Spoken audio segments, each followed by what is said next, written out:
को नित नमो। ज्ञान कले खिल जाए गुरुवर की ज्ञान गंगा में, जीवन मम धुल जाए। सरस्वत्यै नमस्तस्यै विमल ज्ञान मूर्ति, विचित्रालोकयात्रेयं यत्प्रसादात् प्रवर्तते, यत्प्रसादात् प्रवर्तते। बड़े भक्ति भाव से सब लोग जयकारा करेंगे। अभी भोजन हो गया है, सुस्ती भी हो गई है। जय बोलो देवादेव 1008 चिंतामणि पार्श्वनाथ भगवान की। चारित्र चक्रवर्ती आचार्य श्री शांति सागर जी महाराज की। परम पूज्य गणाधिपति खंडराचार्य गुरुवर कुंतु सागर जी महाराज की। परम पूज्य गुरु प्रज्ञा आचार्य श्री देवनंदी जी महाराज की। श्रीमद् जैन धर्म की।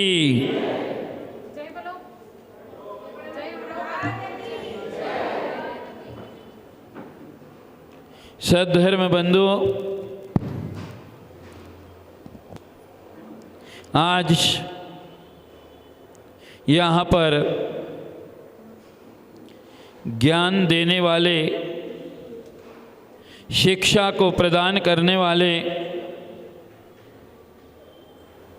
शिक्षक का समावेश, उनका कॉन्फ्रेंस यहाँ पर आयोजित किया गया है। जैन संस्कृति में, जैन वाङ्मय में शिक्षा का बहुत ही बड़ा महत्व है और इसीलिए भगवान आदिनाथ ने अपने सभी पुत्रों के लिए, ब्राह्मी और सुंदरी के लिए शिक्षाएं प्रदान की। बिना शिक्षा के ना जीवन हो सकता है, ना हमारा जीवन चल सकता है। आचार्य कहते हैं, ज्ञानेन पुंसा सकलार सिद्धि, ज्ञानद्रुते कांचन नार्थ सिद्धि, ज्ञानस्य मत्वेति गुणान कदाचित, ज्ञानम न मुंचति महानुभाव। बहुत ही बड़ी सुंदर बात यहाँ पर आचार्य कहते हैं। समस्त संसार में, समस्त गुणों में ज्ञान गुण ऐसा है कि जो ज्ञान हमारे लिए प्राप्त होता है, उस ज्ञान से हम सभी प्रकार के अर्थों की सिद्धि कर सकते हैं। और बिना ज्ञान, बिना शिक्षक के, बिना टीचर के, बिना गुरु के नहीं मिलता। इसलिए पंच परमेष्ठि में 2 पद भगवान के हैं, 3 पद गुरु के हैं।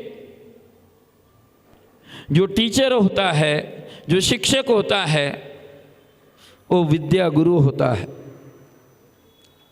गुरु के बिना इस संसार में हमारे लिए कोई अंधकार को मिटा नहीं सकता। गुरु के बिना हमारे लिए कोई रोशनी प्रदान कर नहीं सकता। गुरु के बिना हमारे जीवन में कभी भी कोई मार्ग नहीं दिखा सकता। ये टीचर्स जो होते हैं, जो गुरु होते हैं, वो दीप स्तंभ के समान होते हैं। जिस मार्ग में जाते हुए दीप स्तंभ का महत्व है, वह दीप स्तंभ अपनी जगह खड़े रहता है, लेकिन आने वाले जाने वाले लोगों के लिए मार्ग प्रदान करता है, प्रकाश देता है। उसके उजेले में लोग अपना जीवन यापन करते हैं। ठीक इसी प्रकार जो टीचर्स होते हैं, जो शिक्षा देने वाले होते हैं, वे स्वयं शिक्षा को प्राप्त करते हैं और उनके निमित्त से हजारों बच्चे, हजारों विद्यार्थी अपने जीवन का निर्माण करते हैं। ये टीचर जो हैं एक शिल्पकार के समान होते हैं। जिससे शिल्पकार अपने जीवन में उस पत्थर की कोई कीमत नहीं थी, कोई वैल्यू नहीं थी, लेकिन एक शिल्पकार उसके अंदर से सारी बुराइयों को निकालकर एक सुंदर आकार देता है, एक सुंदर मूर्ति का निर्माण करता है, और वह मूर्ति जब बन जाती है तो वह लोगों के लिए पूज्यता को प्राप्त करा देती है, वह लोगों के लिए वंदनीय बन जाती है। ठीक इसी प्रकार आज जो लौकिक शिक्षा हमारे लिए प्रदान हो रही है, उन लौकिक शिक्षा भी एक गुरु से प्राप्त होती है, टीचर से प्राप्त होती है, एक शिक्षक से हमारे लिए प्राप्त होती है। उस लौकिक शिक्षा को प्राप्त करके हर विद्यार्थी अपने जीवन के अंदर अपने भविष्य का निर्माण करता है, अपने जीवन का निर्माण करता है। इसलिए चाहे वो जैन साहित्य हो, चाहे वह लौकिक जीवन हो, हर क्षेत्र में विद्या गुरु का, शिक्षक का और शिक्षा का महत्व है। अगर शिक्षक नहीं है तो शिक्षा का कोई औचित्य नहीं है। हमारे लिए जो भी एजुकेशन है उसके हमारे लिए प्रोफेसर होना आवश्यक है। बिना गुरु कुतो विद्या, बिना गुरु के, बिना टीचर्स के हमारे लिए विद्या की प्राप्ति नहीं हो सकती है। जब हमारा जन्म होता है, हमारे माता पिता हमारे आद्य गुरु होते हैं, वो हमारे लिए जीवन देते हैं, जीवन के साथ संस्कार देते हैं, और उसके बाद हम अपने जीवन को जीने के लिए शिक्षाओं को ग्रहण करते हैं, और वह शिक्षा हमारे लिए स्कूली विद्याओं में प्राप्त होती हैं, वहाँ भी हमारे लिए गुरु होते हैं।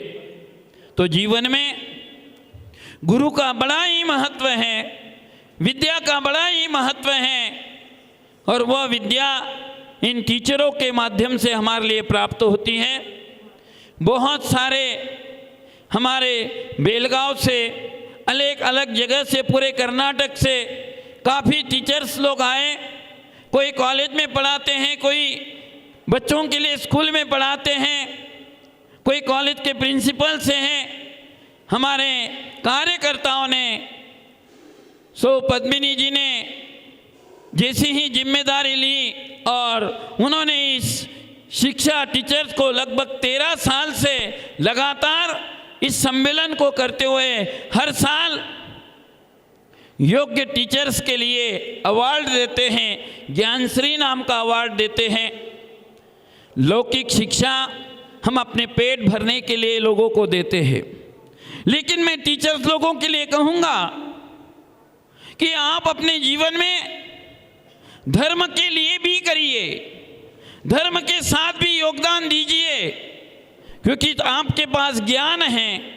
उस ज्ञान का अगर हम सदुपयोग करते हैं और उस ज्ञान का अगर जैन धर्म की प्रभावना के लिए प्रयोग करते हैं, तो निश्चित वह ज्ञान आपके लिए स्वयं के कल्याण के साथ समाज कल्याण के लिए भी उपयोगी होगा। क्योंकि किसी ने कहा है, नीतिकार कहते हैं, शतीषु जायते शूरा सहस्रेषु पंडिता वक्ता दश सहस्रेतु लोके भवति मानवा। आचार्य कहते हैं कि 100 आदमी में शूरवीर प्राप्त हो जाता है, और 10,000 व्यक्ति में कोई पंडित ज्ञानी प्राप्त हो जाता है। लेकिन वक्ता दश सहस्रेषु, लेकिन जिसे बोलने की कला हो, जो वक्ता हो, जो अपनी बात को लोगों के लिए अच्छे से समझा सके, धर्म प्रभावना का कार्य अगर इस संसार में कोई कर सकता है तो एक अच्छा वक्ता कर सकता है, वो अच्छा योग्य टीचर कर सकता है, योग्य शिक्षा दे सकता है, वो बच्चों के भविष्य का निर्माण कर सकता है, समाज का निर्माण कर सकता है, जैन साहित्य के लिए अच्छी अच्छी शिक्षाओं को दे सकता है। तो हमारे लिए चाहिए कि ऐसे टीचर्स लोग, ऐसे शिक्षक लोग जो जैन समाज के लिए, बच्चों के लिए पाठशाला के माध्यम से, बच्चों के लिए स्वाध्याय के माध्यम से अनेक प्रकार की शिक्षा दे। लेकिन वो तभी संभव है कि जब पहले आप जैनिज्म का ज्ञान प्राप्त करो। स्कूली ज्ञान तो है, कोई मैथमेटिक्स के टीचर है, कोई हिस्ट्री के टीचर हैं, कोई अलग अलग प्रकार के टीचर हैं, लेकिन उसके साथ आपके लिए जैन धर्म का भी नॉलेज होना चाहिए, जैन धर्म की शिक्षाओं का भी ज्ञान होना चाहिए। अगर आपके पास जैन धर्म की शिक्षाओं का ज्ञान है तो आपके माध्यम से बहुत ही अच्छी धर्म प्रभावना हो सकती है, बहुत ही अच्छी शिक्षाएं समाज के लिए प्राप्त हो सकती हैं। मुख्य उद्देश्य हमारा इस कॉन्फ्रेंस का यही होना चाहिए। ऐसा नहीं एक दिन साल में कॉन्फ्रेंस कर लिया और उसके बाद सब भूल गए, ऐसा नहीं। इसके माध्यम से हम क्या योगदान दे सकते हैं धर्म के लिए, हमारा क्या उपयोग हो सकता है, क्योंकि सारी शिक्षाएं, कोई भी डिग्री, कोई भी ज्ञान बिना टीचर्स के प्राप्त नहीं हो सकता। चाहे इंजीनियर हो, चाहे वो डॉक्टर हो, चाहे वो लॉयर हो, किसी भी प्रकार की शिक्षा हर एक के लिए स्कूल में जाना पड़ता है, कॉलेज में जाना पड़ता है, डिग्री हासिल करनी पड़ती है, और वह एक शिक्षक के माध्यम से ही प्राप्त होता है, एक टीचर के माध्यम से ही प्राप्त होता है। तो बंधुओं, वह ज्ञान हमारे लिए जो प्राप्त हो रहा है, हम उससे अपने भविष्य का निर्माण करते हैं, लेकिन जो ज्ञान प्रदाता है वह भी इस संसार में सर्वश्रेष्ठ माना जाता है। जैन साहित्य तो यो कहता है कि जो हमारे लिए एक अक्षर का ज्ञान देता है वह भी इस संसार में सबसे बड़ा गुरु माना जाता है, उसके लिए भी गुरु मानना चाहिए। तो जो हमारे लिए इतना सारा ज्ञान देते हैं, जो हमारे लिए अनेक प्रकार की शिक्षाएं देते हैं, वही संसार में कितने महान होते हैं, वे संसार में सर्वश्रेष्ठ होते हैं। इसलिए इस सम्मेलन के अवसर पर हम सभी के लिए यही कहेंगे कि आपने अगर अपने जीवन में इस शिक्षा को ग्रहण किया है, आप अगर इस शिक्षा को लोगों के लिए दे रहे हैं, बच्चों के लिए दे रहे हैं, तो उसके साथ आपके लिए जैन धर्म के संस्कार भी जन जन तक पहुंचाना चाहिए। तभी आपकी शिक्षक प्रणाली अच्छी हो सकती है, तभी आपके शिक्षा के केंद्र उज्जवल हो सकते हैं, और हर जगह से जैन धर्म का प्रचार प्रसार होना चाहिए। तभी हमारी शिक्षाएं, हमारी आने वाली पीढ़ियां अच्छी शिक्षा को प्राप्त करके अपने भविष्य का निर्माण कर सकती हैं। आप एक सूर्य के समान हो, जैसे सूर्य इस रात्रिकालीन अंधकार को नष्ट कर देता है, वैसे हर एक टीचर, हर एक शिक्षक एक सूर्य के समान होता है, जो अपने बच्चों के लिए अच्छा भविष्य दे सकता है, अच्छा समाज के लिए अच्छा भविष्य दे सकता है। ये कार्य एक अच्छे टीचर्स के माध्यम से ही हो सकता है। तो आपने ये जो प्रणाली रखी है, हर साल जो आप एक कॉन्फ्रेंस करते हैं, बहुत ही अच्छी बात है। उसके माध्यम से सभी टीचर्स लोगों को प्रोत्साहन प्राप्त होता है, अलग अलग एक्टिविटीज होती हैं, और जो जैन धर्म के लिए बहुत सारे कार्य करते हैं। मैं आने वाले सभी टीचर्स लोगों को और जिन्होंने इस कार्यक्रम की संयोजना की है, हमारे मुख्य श्री सुरेंद्र जी हेगड़े, अनीता जी हेगड़े, जिनके बहुत ही इच्छा थी कि महाराज आपके सानिध्य में एक कॉन्फ्रेंस हो जाए, तो इसके माध्यम से समाज में एक चेतना का जागरण होगा। तो उसके लिए उन्होंने भरसक प्रयत्न किए, और हमारे पद्मिनी जी ने बड़ी ही आत्मीयता से इस कार्यक्रम रखा। उनके साथ जितने भी कार्यकर्ता हैं, उन सभी के लिए हमारा बहुत बहुत आशीर्वाद है। आपकी ये कॉन्फ्रेंस बहुत ही अच्छी हुई है, सभी के लिए बहुत बहुत आशीर्वाद। जय बोलो महावीर भगवान की।